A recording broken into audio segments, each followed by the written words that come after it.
Hi, welcome back to the Premier League preview show. So the debate was fun, it was exciting, it was knowledgeable, but let's get into the realm of more knowledge, of deeper things and of great things, because it is time for the FPL zone. And the Oracle is back. And I said the other time, when he went away and, he made his return, he's dripping. Last week he was dripping. Today he's more like soaking wet. How are you doing, Daniel? I love the look. It's just swagged up. Charlie's. This is the steez. Drip. It looks like for the second part of the season, it's all drip. Oh, yeah. The expensive suits, expensive shirt. It's just crazy stuff. I'm trying to be more modest this time. Trying to be more modest. Yeah, this looks like a very expensive look, if you ask me. Oh, it is, but by my standards. It's modest. All right, let's get into the juice for this week. Match week 16. After a very intense midweek run of games, players are not resting. They are back at it this weekend. So what are we to expect? Yeah, I have 4 players instead of 5. Okay. Yeah. Any reason? I didn't quite catch the last one clearly from the spirit. So okay. I just left it at 4. Okay. First player is Tammy Abraham.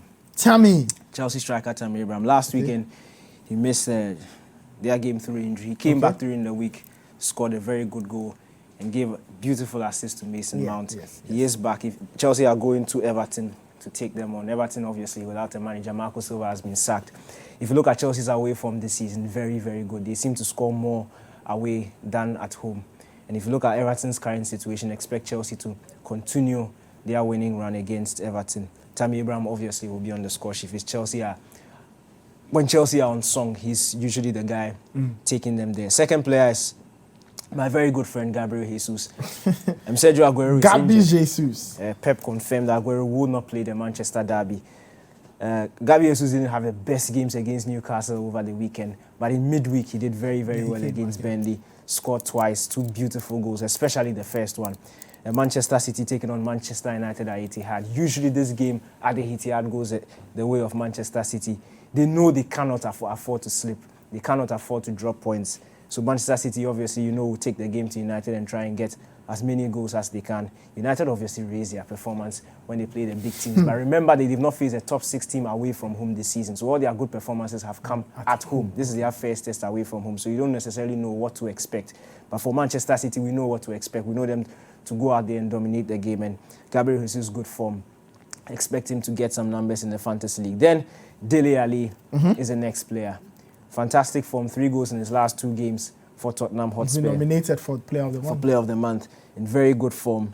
He's somebody who Jose Mourinho spoke before he became Spurs manager, spoke when he took the job, the fact that he's talking with him on and off the pitch, working with him, and we've already seen the results. In fact, he's probably been man of the match in every single game that Mourinho has taken charge of Tottenham. As I said earlier, on 3 goals in 2 games, and expect him to continue this particular weekend. And then my captain choice for the weekend is Sadio Mane. Mane.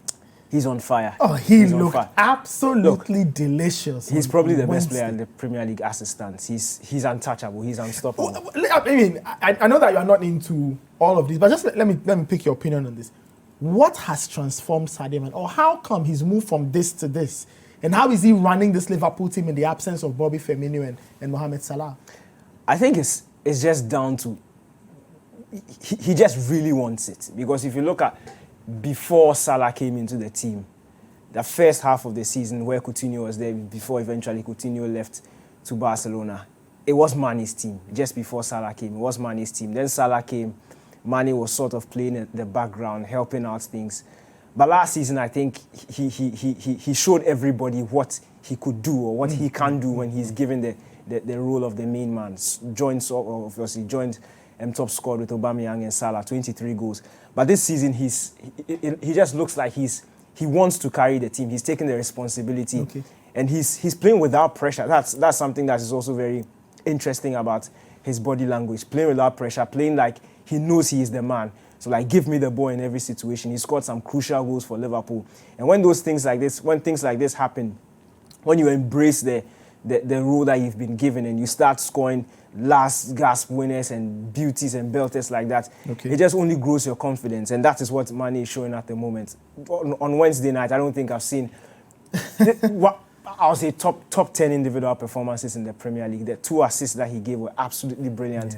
The goal he scored was top class. All of that was his left foot. Exactly. 2 passes Started with the move and finished it off with a goal.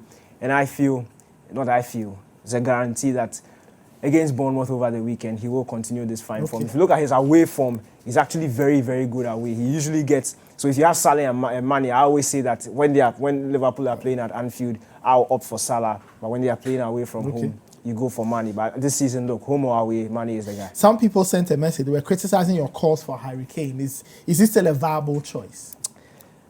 For the Spurs team this weekend, I've gone for Dele Alli, and there's a reason why I've gone for that. If you look at how Kane has played in the last 2 Premier League games, he seems to be dropping a lot deeper and allowing Son and Dele to be running off him. So if that continues, you don't necessarily expect him to be getting at the end of a lot of chances, and that's why I've gone for Dele instead of Harry Kane. Okay, so if we go over the names, Tammy Abraham, Gabriel Jesus, Dele Alli, and then Sadio Mane, who is the captain's pick. Yeah. Interesting thoughts there. Thank you very much, Daniel. That was the FPL. So you heard it here first. If you follow those tips, your life will get transformed. My life has been transformed. These days, the numbers FPL, they look great. 50, 70, 80, all kinds of crazy numbers. All because of the Oracle.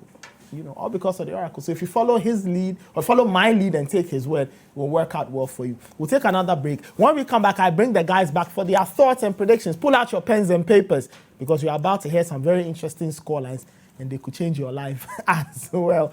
We'll come back. Don't go anywhere. This is still the Premier League Preview Show.